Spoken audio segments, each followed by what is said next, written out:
Hello students, welcome to NCERT Expert. Today we are doing chapter number 3, Understanding Quadrilaterals from class 8th Maths. इसकी exercise हमारी 3.4 चल रही है. इसका first question हमारा हो चुका है. अब हम करेंगे इसका question number 2. Identify all the quadrilaterals that have 4 sides of equal length. हमें ऐसी 4 साइडेड फिगर्स बतानी है जिसके अंदर चारों साइड्स की लेंथ इक्वल होती है. तो एक तो होता है रोम्बस और एक होता है स्क्वायर. इसके अंदर चारों साइड्स की जो लेंथ होती है वो इक्वल होती है. जैसे ये रोम्बस है तो इसके अंदर चारों साइड्स इक्वल होती हैं. ऐसे ही स्क्वायर के अंदर चारों साइड्स की जो लेंथ है वो एक जैसी होती है, इक्वल होती है. बी पार्ट है identify all the quadrilaterals that have 4 right angles. हमें ऐसी 4 साइडेड फिगर्स के नाम बताने हैं जिसके अंदर चारों एंगल्स राइट एंगल्स होते हैं. राइट एंगल्स का मतलब होता है 90 डिग्री के एंगल्स होते हैं.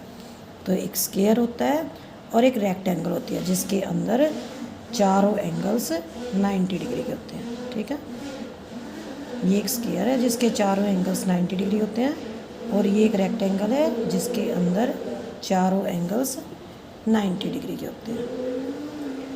Now question number 3. Explain how a square is quadrilateral.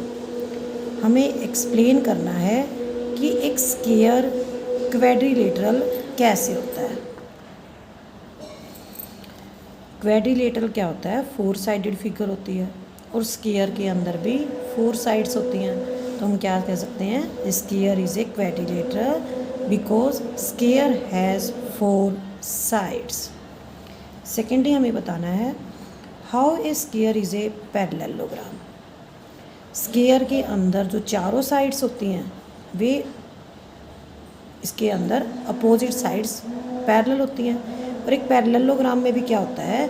Opposite sides parallel होती हैं. तो हम एक स्क्वायर को क्या कह सकते हैं? पैरेललोग्राम कह सकते हैं. थर्ड है हमारा explain how a square is a rhombus. हम एक स्क्वायर को रोम्बस भी बोल सकते हैं because it has 4 equal sides.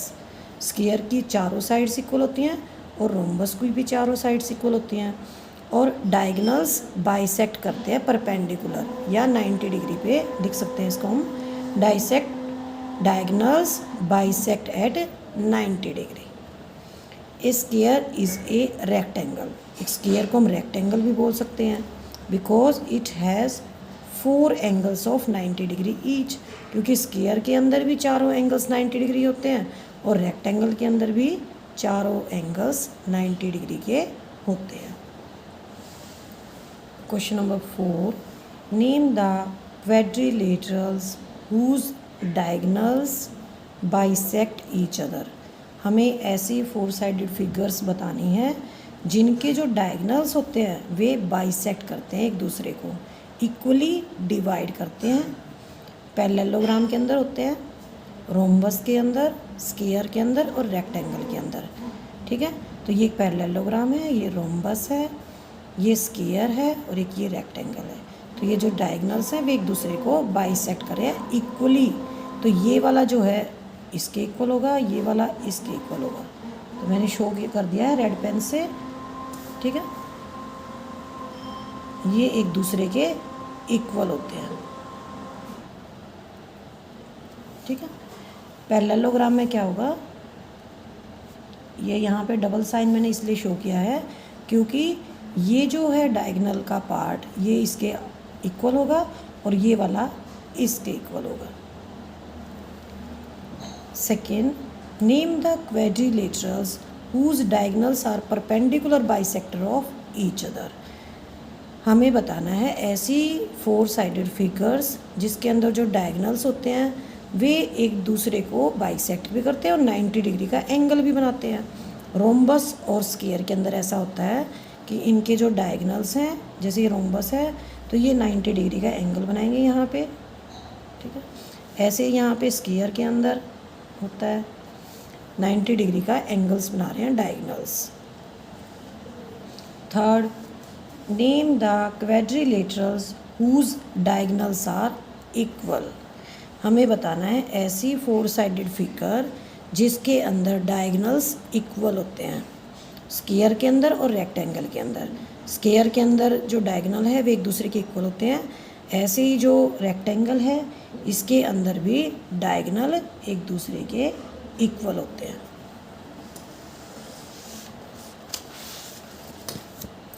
Next है हमारा क्वेश्चन नंबर 5।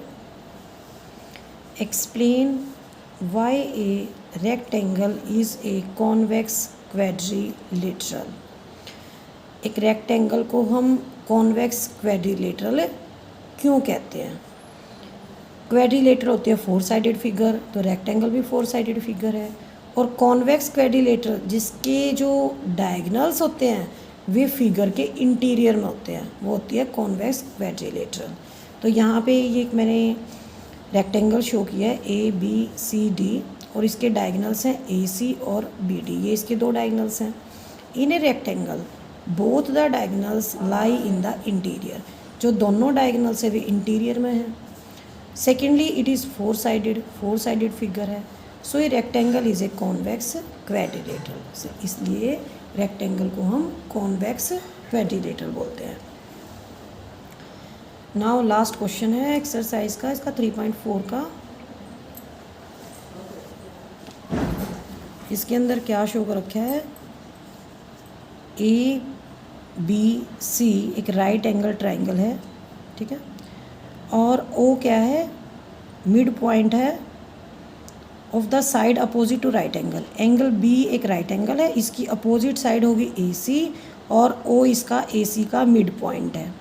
हमें बताना है why O is equidistant from A, B and C। जो O है A से, B से और C से ये इक्वी डिस्टेंट है, मतलब बराबर दूरी पे है। The dotted lines are drawn additionally to help you. तो हम इस लाइन को आगे एक्सटेंड कर देंगे, A पॉइंट से हम एक पैरेलल लाइन ड्रॉ करेंगे और इसी तरह से हम C से हम एक पैरेलल लाइन AB के ड्रॉ करेंगे। तो यहाँ पे ये मीट करेंगी, पॉइंट लिख देंगे हम, उसका नाम D लिख देंगे। और ये हमारी फिगर क्या बन गई? ये हमारी फिगर एक रेक्टेंगल की बन जाती है। हमें क्या दे रखा है? एक राइट एंगल ट्राइंगल दे रखी है, B यहाँ पे 90 डिग्री का एंगल है और O क्या है? जो 90 डिग्री का एंगल है इसके सामने वाली लाइन AC इसका मिड पॉइंट है। हमें क्या प्रूव करना है? Why O is equidistant from A, B and C। O यहाँ पे B से भी, A से भी और C से भी ये इक्वल डिस्टेंस पे है। तो हम क्या कह सकते हैं? इसको हम इस तरह से लिख सकते हैं, हम OB is equal to OA is equal to OC। हमें प्रूव करना है कि OB, OA और OC यहाँ पे इक्वल है। सॉल्व करेंगे। हमने क्या किया? इस लाइन को आगे ड्रॉ किया, यहाँ से मैंने एक पैरेलल लाइन खींची BC के, इसी तरह से C पॉइंट से एक लाइन पैरेलल खींची AB के। इस तरह से लाइन खींचेंगे और इस तरह से खींचेंगे और यहाँ से भी खींचेंगे, तो ये पॉइंट पे मीट करेंगे। उसको पॉइंट का नाम दे दिया मैंने D। Here we get 2 right triangles. अब हमारे पास 2 राइट ट्राइंगल्स हैं which make a rectangle ABCD। इससे हमारे पास क्या आ गई? एक रेक्टेंगल आ गई ABCD। AC and BD are equal diagonals. और रेक्टेंगल का ये प्रॉपर्टी होती है, जो उसके डायगनल्स होते हैं वे इक्वल होते हैं। डायगनल्स कौन से हैं? AC और BD, ठीक है। तो ये दोनों डायगनल्स इक्वल हैं। Intersect each other at point O। Intersect की जगह यहाँ लिखेंगे हम, ठीक है। ये intersect each other at point O, intersect कर रहे हैं ये डायगनल्स एक दूसरे को, पॉइंट है O। So O is equidistant from A, B, C and D। जब ये हमारी एक रेक्टेंगल है और ये दोनों डायगनल्स हैं और पॉइंट O पे ये यहाँ पे मीट कर रहे हैं या इंटरसेक्ट कर रहे हैं, ठीक है। और जो रेक्टेंगल के डायगनल्स होते हैं वे इक्वल होते हैं।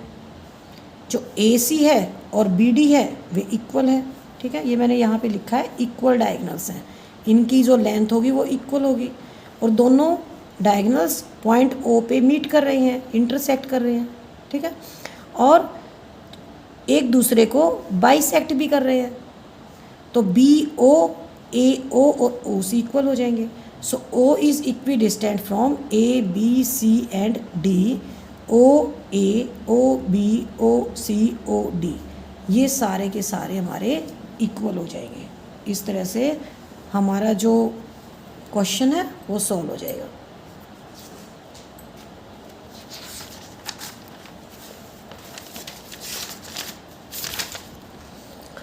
व्हाट हैव वी डिस्कस्ड, इस चैप्टर के अंदर हमने क्या क्या किया है एक बार समरी कर लेते हैं इस चैप्टर की। क्वेड्रिलेटरल, एक साइड में क्वेड्रिलेटरल दे रखी हैं, फिगर्स दे रखी हैं, एक साइड में प्रॉपर्टीज़ दे रखी हैं। तो फर्स्ट है क्वेड्रिलेटरल पैरेललोग्राम। क्वेड्रिलेटरल होती है 4 sided figure with each pair of opposite sides parallel. इसके अंदर अपोजिट साइड्स, आमने सामने की साइड्स पैरेलल होती हैं। Opposite sides are equal, parallel भी होती हैं और इक्वल भी होती हैं। अपोजिट साइड्स पैरेलल और इक्वल, और अपोजिट एंगल्स भी इक्वल होते हैं। ये वाला एंगल इसके इक्वल हो जाएगा, ये वाला एंगल इसके इक्वल हो जाएगा। डायगनल्स बाइसेक्ट कर रहे हैं, AO OC के इक्वल हो जाएगा, BO OD के इक्वल हो जाएगा। सेकंड है रोम्बस। रोम्बस को हम क्या कह सकते हैं? रोम्बस को हम पैरेललोग्राम कह सकते हैं। हम रोम्बस को पैरेललोग्राम क्यों बोलते हैं? क्योंकि इसके अंदर पैरेललोग्राम की सारी प्रॉपर्टीज़ होती हैं, तीनों प्रॉपर्टीज़ होती हैं। कौन कौन सी? आमने सामने की साइड्स इक्वल हैं, ठीक है, एंगल्स इक्वल हैं, ठीक है, और थर्ड क्या था? डायगनल्स एक दूसरे को बाइसेक्ट कर रहे हैं। अगर इस पॉइंट पे ये बाइसेक्ट कर रहे हैं तो PO OR OS OQ ये इक्वल है। तो तीनों प्रॉपर्टीज़ आ गई इसके अंदर पैरेललोग्राम की, ठीक है। तो हम इसको रोम्बस को हम क्या कह सकते हैं? It is a parallelogram with sides of equal length. केवल एक डिफरेंस होता है इन दोनों में, इसके अंदर आमने सामने की साइड्स इक्वल होती हैं और इसके अंदर चारों साइड्स इक्वल होती हैं, सारी साइड्स इक्वल होती हैं। और दूसरा डिफरेंस क्या होता है? Diagonals are perpendicular to each other. यहाँ पे डायगनल्स हैं, ये 90 डिग्री का एंगल नहीं बनाते, लेकिन रोम्बस के अंदर ये 90 डिग्री का एंगल बनाते हैं, ठीक है। नेक्स्ट है rectangle. A parallelogram with A right angle. Parallelogram है ये, लेकिन इसके अंदर चारों एंगल्स 90 डिग्री के होते हैं। जितनी प्रॉपर्टीज़ पैरेललोग्राम की सारी हैं। Opposite sides equal, opposite angles equal, और डायगनल्स बाइसेक्ट ईच अदर। लेकिन क्या डिफरेंस इसमें पैरेललोग्राम से? पैरेललोग्राम में एंगल्स 90 डिग्री के नहीं होते, लेकिन रेक्टेंगल में जो एंगल्स होते हैं वे चारों 90 डिग्री के होते हैं। यहाँ पे डायगनल्स इक्वल नहीं होते, लेकिन इसके अंदर डायगनल्स इक्वल होते हैं। नेक्स्ट है square. Square is a rectangle with sides of equal length. जितनी भी रेक्टेंगल की प्रॉपर्टीज़ होती हैं, सारी की सारी प्रॉपर्टीज़ होती हैं स्क्वायर के अंदर, लेकिन इसकी सारी साइड्स इक्वल होती हैं। इसके अंदर कैसी कैसी प्रॉपर्टीज़ होती हैं?